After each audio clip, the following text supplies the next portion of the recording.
അർജുനായങ്കിയെ ഒളിവിൽ പാർക്കാൻ സഹായിച്ച 4 പേർ ചങ്ങരംകുളത്ത് പിടിയിൽ. വട്ടംകുളം സ്വദേശികളായ 4 പേരെയും പോലീസിന്റെ കൃത്യനിർവഹണം തടസ്സപ്പെടുത്തിയ കേസിൽ ഒരാളെയുമാണ് ചങ്ങരംകുളം പോലീസ് അറസ്റ്റ് ചെയ്തത്.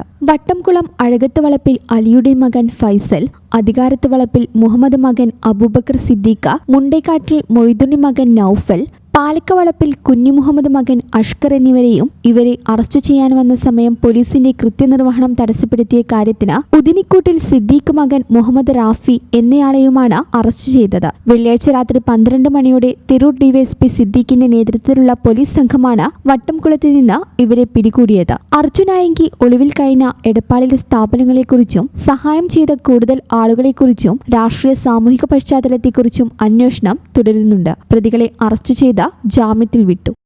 ഈ ചാനൽ ന്യൂസ് മലപ്പുറം.